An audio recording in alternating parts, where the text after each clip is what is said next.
Hello, everybody. It's me, your friendly neighborhood Uncle Pete, and this is my movie series, Nails in a Coffin. If you haven't already, I would greatly appreciate it if you could hit that little subscribe button down below and give me a subscribe.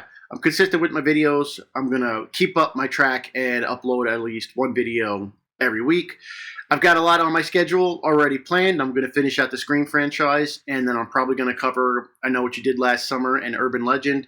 And this is because a really good mentor of mine in YouTube, Josh Beagle from Movie Timelines, he's doing a dead last in this month, January, where he's covering all these 90s slashers. So I feel it's a good idea to cover these slashers on my channel as well. So sit back, relax, and enjoy. And this week we're going to cover Scream 2, since I covered Scream last week. So let's see what happens for Nails in a Coffin for Scream Part 2. Scream 2 came out in December 1997, 1 year after the release of Scream, which came out in December 1996. There's returning cast members such as Neve Campbell, Courtney Cox, David Arquette, Jamie Kennedy, and Liev Schreiber. Our first kill happens at 8 minutes into the movie, and it is Phil Stevens, played by Omar Epps. Phil is on a date with his girlfriend Maureen, played by Jada Pinkett Smith, and they're going to watch Stab, which is a movie based on the events of the first movie, Scream. So they're at the movie theater, and Phil goes to use the restroom. He walks into the restroom. He goes in one of the stalls to do his business, and while he's in there, he starts to hear a female's voice, a little giggling and whatnot. So he's kind of smiling because he probably thinks that there's some little hanky-panky going on. So he's curious, and he takes his ear and places it on the stall partition to get a better listen to what's going on, which is kind of gross when you think about it.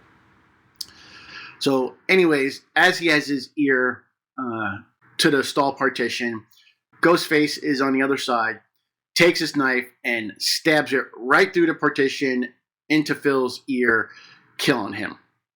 I don't know, I'm a little confused with this kill because how Ghostface knew exactly where Phil's head would be, that he would exactly go through the stall partition and hit him in an ear.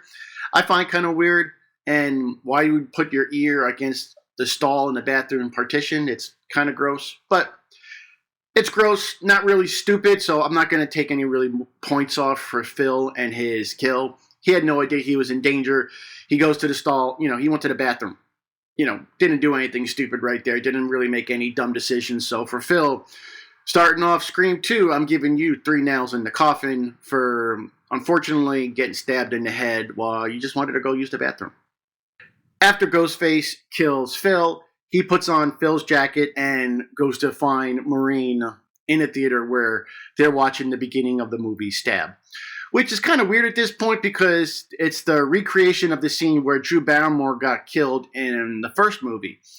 But nobody was there, so how they were recreated it shot for shot in the movie Stab when no one saw how Drew Barrymore got killed in the first movie, it is a little bit meta. I just find it kind of interesting. So Maureen is sitting next to Ghostface because Ghostface had put on Phil's jacket and has the rest of the costume on, so Maureen thinks, it's her boyfriend, Phil. She's cowering next to him, hiding her face from, the scary part of the movie, and all of a sudden she looks down at her hands and she sees blood all over Phil's jacket. And then she realizes that, holy crap, this is not Phil, but before she can really even do anything, Ghostface stabs her. She tries to get away, but there's so much chaos going on in the theater because they're getting all excited for this first kill in the movie Stab. Since all this was going on, nobody saw what was really happening to Maureen. They thought it was all part of the show since 80% of the theater was dressed up as Ghostface anyways. Maureen tried to get away, but she was stabbed. She was overpowered. She really didn't do anything wrong. Again, she was the victim of circumstance during this scene, and no one in the theater helped her because they thought it was all part of the show. I really didn't see them making any really stupid or dumb decisions. So Maureen, for the second kill in Scream 2, I'm going to give you, same as Phil, 3 nails in the coffin since I really didn't see you do anything wrong. So Maureen, 3 nails in the coffin. Our next kill happens at 35 minutes in, and it is Cece Cooper, played by Sarah Michelle Gellar. She's home in her big-ass sorority house late at night. She gets a call from Ghostface and she starts to get creeped out because Ghostface starts to threaten her and whatnot. Typical Ghostface making phone calls. So she never leaves the house or anything. So she gets another phone call, and we're all assuming it's Ghostface again because she had hung up on him earlier. But it's not, and Ghostface bursts through this door behind her and starts chasing her around the house. She makes a great mistake, and instead of running outside, she runs upstairs. And then she runs upstairs again to like the third floor since it's a really big sorority house. Why she didn't run outside, I don't know. But she did try and fight Ghostface. She threw this big potted plant at him. Then she throws a bike down him on the stairs. He trips a little bit. But it's of no avail because he catches up to her, throws her through this glass door onto a balcony, stabs her a couple times, picks her up, throws her over the balcony to the ground below, and she dies. Cece, sorry to say this, but you're going to lose some points because you ran upstairs when you should have ran outside. I don't know why people do this in horror movies, but it's so they can get the kills. So since you ran upstairs and you tried to fight, so I'm not going to give you one nail in the coffin because you did throw a potted plant at him, you did throw a bike at him. So I'm going to be kind of generous there, Cece, and give you 2 nails in the coffin for your death in Scream 2 because you ran upstairs and you never run upstairs in a horror movie. Sorry, Cece. 2 nails in the coffin. Randy is the next to die at 1 hour and 5 minutes in.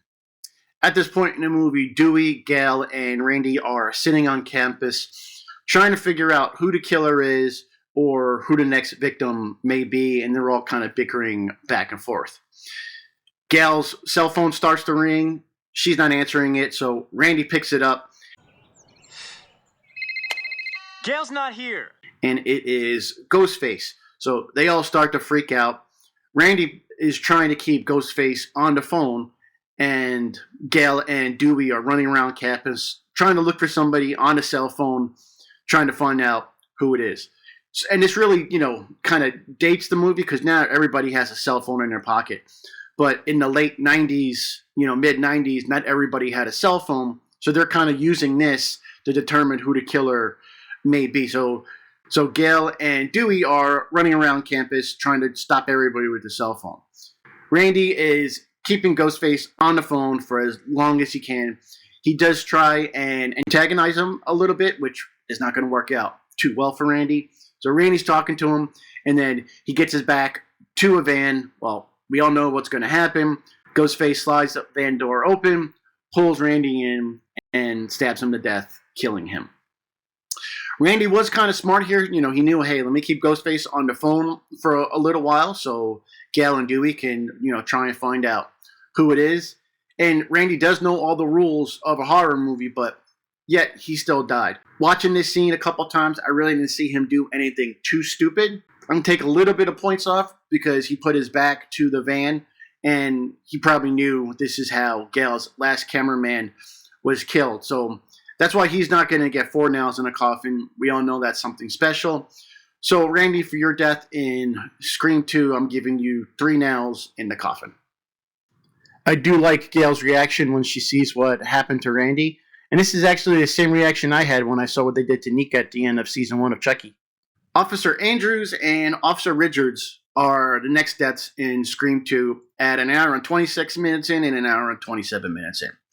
They're sitting in the front seat of their patrol car, and they have Sydney and her best friend Haley in the back seat trying to get them to safety. They stop at a red light, but they're not really paying any attention to anything going on around them. And, they're looking back, talking to Sid and Haley, making dumb jokes or whatnot. And then all of a sudden, Ghostface breaks the window of the car and is able to slash the throat of Officer Andrews, killing him. For that right there, having no awareness what's going on around you, you know there's a killer out there and you have potential victims in the back of your car, but you're kind of like nonchalant about it, just, being real stupid. So Officer Andrews, for your death and you not really doing anything to defend yourself or to protect yourself or having any type of awareness, yeah, you're going to get 1 nail in the coffin. So is your partner, Officer Richards. Because after Officer Andrews dies, Officer Richards, gets out of the car to try and get Ghostface, but Ghostface just kicks him in the head, knocks him down, throws him against the car a couple of times, and jumps in the car trying to get away with Sid and Haley in the back. Officer Richards jumps on the hood of the car with his gun in his hand, threatening to shoot at Ghostface, but he doesn't do anything. He's holding on as Ghostface is driving the car into all this construction equipment, doesn't roll off to the side or even fire his weapon.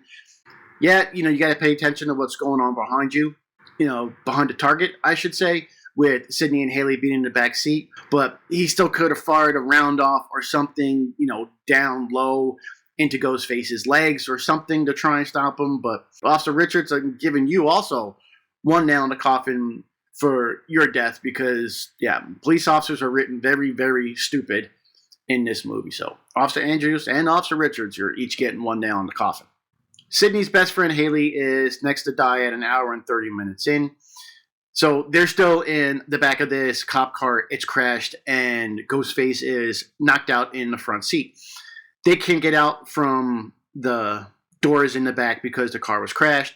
So Sidney pulls down the mesh wire partition in the car, which she does it kind of easy, which doesn't seem kind of too safe for a patrol car if you had a violent person in the back. She climbs through and climbing over Ghostface. She stops for a second thinking to unmask him to find out who it is. But so she climbs out of the car. She goes to the back doors. She still can't get Haley out because it's damaged from the crash. So Haley has to climb through over the back seat and climbs over Ghostface, and they both get out of the car before, Ghostface is revived. They run down the street a little bit, but this is Sidney's fault. Sidney has to go find out who it is. So instead of continuing to run, they stop as Sidney goes back to the car to find out who Ghostface is. She gets back to the car, and he's gone. So she turns to Haley and said, "Oh, crap, he's gone." And before Haley can do anything, Ghostface jumps out from behind her, grabs her around the throat, and kills her as Sidney just sits there screaming. This is real more Sidney's fault rather than Haley's. Haley could have kept running, but, she stopped because, she wanted to be there with Sidney. So I'm only going to give Haley 2 nails in the coffin because there were some dumb decisions there. They could have at least, tried to stab Ghostface after he was knocked out, try and kill him, try and do something since he already tried to kill you. Haley could have kept running. I'm on the fence about this one. So for Haley, your death, and Sidney should have lost all the points over here. So Haley, 2 nails in the coffin for your death because your friend Sidney was at fault for making dumb decisions. We are at the climax of the movie, and our next death is Sidney's boyfriend, Derek. This happens at an hour and 37 minutes in. They're in this big auditorium for, a playhouse or whatnot. And Derek is in his boxers, tied up to this big apparatus.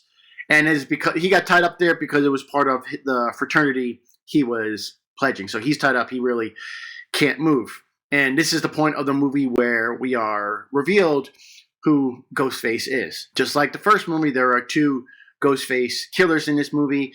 It is Mickey, Derek's friend, and Billy from the first movie, his mom, Debbie Loomis. Debbie had manipulated Mickey into, taking part of her revenge plot on Sidney. So Derek is all tied up. Mickey reveals himself, and he's trying to make it seem like Derek was his accomplice, just trying to put more doubt into Sidney, and it's just a big manipulation tactic. But Derek is tied up. He really can't do anything, and Mickey shoots him right in the chest, and he dies. Derek, I really can't take any points off for you. The reason you were tied up like that in your boxers and you couldn't move or anything was because of the fraternity you were pledging. I'm not going to say you were stupid for that. You had no idea this was going to eventually happen. So for Derek being tied up, immobilized, and whatnot, and being shot by Mickey, the newly revealed Ghostface, I'm going to give you 3 nails in the coffin. Our next death is Debbie Loomis, Billy's mom from the first Scream. A bunch of exposition has gone on. We now know that Mickey and Debbie are the 2 people responsible for all the Ghostface killings. Debbie had been manipulating Mickey, using him as a pawn. Now that, she thinks she's about to kill Sidney and, complete her revenge plot, she shoots Mickey in the chest, and we all think Mickey is dead. Sidney is trying to get away from Debbie. Again, they're in this big playhouse auditorium. There's a whole bunch of props on the stage going on. There's, struggle after struggle. Eventually, Cotton Weary shows up, and then Debbie has Sydney's arm around her throat with a knife, saying she is going to kill her. And they're both trying to convince Cotton Weary, played by Liev Schreiber, on what he should do. Well, we all know that Cotton Weary makes the wise decision, and he winds up shooting Debbie, killing her. Debbie, you kind of had a weird plot. It didn't really make any sense. When you want to get some revenge on somebody and kill them, you're going to waste all this time with exposition. Your son made the same mistake in the first Scream, and I gave him one nail in the coffin because if he had just killed Sidney when he had the chance, the many chances, his plan would have come to fruition. And the same thing goes for you. Since you wanted to waste so much time with exposition and whatnot, telling everybody your big plan, you wasted a lot of time when you had a chance to actually kill Sidney when you had a gun on her. So for all that silliness and stupidity, I should say, Debbie Loomis, just like your son Billy, you're only going to get one nail in the coffin. Our last death in Scream 2 is Mickey. So he wasn't actually fully killed when Debbie shot him. It's at the end of the movie. Our three survivors are Cotton Weary, Gail, and Sidney. They're standing around. Gail and Sidney each have a gun on them, and they're looking down at Debbie's corpse. And they're talking back and forth, similar to the way the first Scream ended. They're talking about, hey, somebody always comes back at the end. Well, we're a little bit surprised right now because it's not Debbie Loomis who jumps up. It is Mickey who's not dead. He jumps out at them, but Sidney and Gail use their guns and blow him away for good. And he comically goes flying back, defying the law of physics. And he's eventually killed by Gail and Sidney.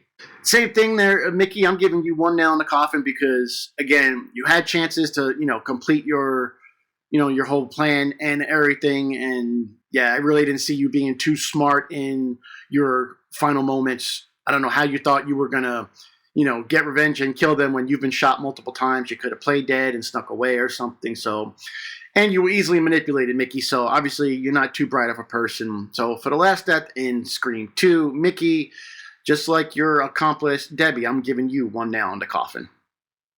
Well, there we have it, ladies and gentlemen. Those are my Nails in the Coffin rankings for Scream 2, which was released 1 year after the release of Scream.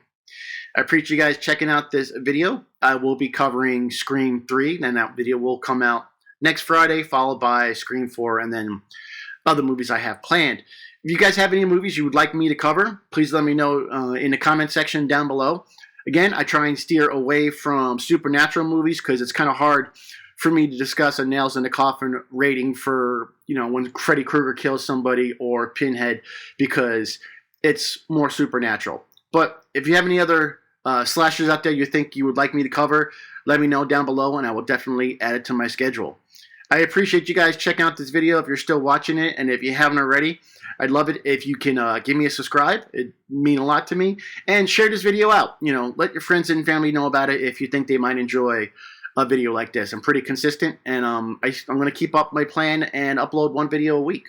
So you guys stay safe, stay healthy. Everybody take care of yourselves. I'll see you next week because I am your friendly neighborhood Uncle Pete. And remember, with great kills, there must also come great nails.